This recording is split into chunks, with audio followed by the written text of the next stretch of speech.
झारखंड के मुख्यमंत्री हेमंत सोरेन जी, अब आप अपने पद से इस्तीफा कब सौंप रहे हैं और कहां पे लगाया जा रहा है शिविर जहां पे आप अपने पद से संन्यास लेंगे?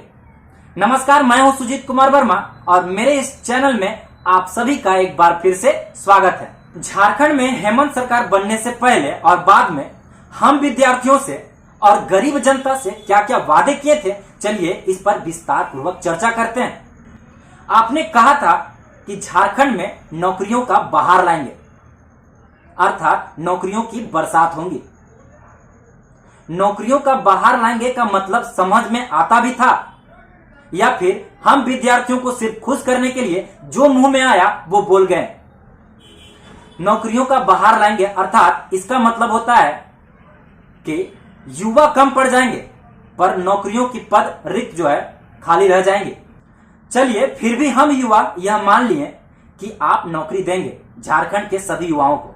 आपने एक सभा के मंच में फिर बोला, क्या बोला? देखिए, झारखंड में सभी युवाओं को जल्द मिलेगी नौकरियां, 15 दिनों के अंदर निकलेगी वैकेंसी। आपके इस भाषण से हम युवाओं, हम विद्यार्थियों के मन में खुशी का लहर दौड़ उठा। 15 दिन पार हो गए, महीने पार हो गए और हम बस यह इंतजार में रह गए कि शायद कुछ महीनों के बाद आप वैकेंसियां निकालेंगे, पर ऐसा कुछ भी नहीं हुआ। ऊपर से आप एक्साइज का एग्जाम को कैंसिल कर दिए, स्पेशल कांस्टेबल की एग्जाम को कैंसिल कर दिए और साथ ही साथ सचिवालय का एग्जाम भी आपने रद्द कर दिया। आपने गरीबों से भी एक वादा किया था। आपने कहा था कि हर गरीब को सालाना 72,000 रुपया हम देंगे। हेमंत जी, जरा आप यह बताएंगे कि वैसे कौन से गरीब लोग हैं जिन्हें आप सालाना 72,000 रुपया घर जा जाके दिए? एक साल बाद आपका नया फरमान जारी हुआ। आपने एक मंच में कहा, क्या कहा? कि नए साल के पहले हफ्ते से शुरू होगी नियुक्ति प्रक्रिया।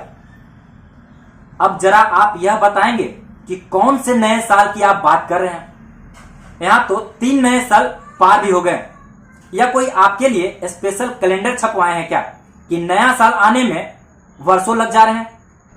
हेमंत सोरेन जी, आप अपनी नाकामी का प्रमाण दे चुके हैं। आप यह समझ गए हैं कि झारखंड में सभी युवाओं को नौकरी देना संभव नहीं है। आपने यह भी कहा कि सभी युवाओं को 25 लाख तक का लोन हम देंगे। यह लोन आप कहां बांट रहे हैं, यह इस बात से भी आप मुकर चुके हैं। अगर लोन बांट रहे हैं तो वह जगह बता दीजिए और मेरे सारे सर्टिफिकेट आप रख लीजिए और मुझे 25 लाख का लोन दे दीजिए। और अंत में आपकी कही गई बात एक बताना चाहता हूं। आपने कहा था अगर झारखंड में हेमंत सरकार बनी तो हर एक साल में हम 5 लाख नौकरी देंगे। 5 लाख नौकरी की बात कर रहे थे एक साल में। आपने तो जो वैकेंसियां थी भी उसे भी खा चुके, जैसे एक्साइज, जैसे कांस्टेबल, स्पेशल कांस्टेबल, जैसे सचिवालय। अब जरा यह बताने की कष्ट करेंगे कि आप संन्यास समारोह का शिविर कहां लगा रहे हैं? आप अपना इस्तीफा कब दे रहे हैं? वहां हम विद्यार्थी और जनता लोग भी पहुंच जाते हैं ये देखने के लिए कि झारखंड में ऐसा पहला मुख्यमंत्री बना जो अपने बातों पर अटल रहा। ये दोगलेबाजी आप लोग कब बंद करेंगे?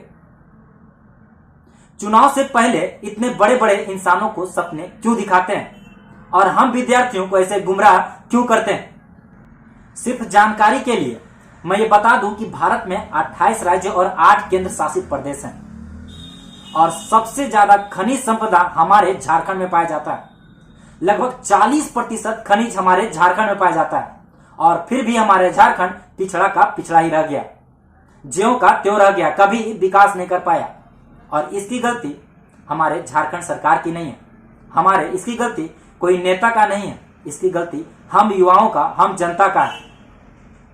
झारखंड को चलाने का भार हम निकम्मी सरकार को अगर सौंपते हैं तो इसमें उसकी गलती कहां है?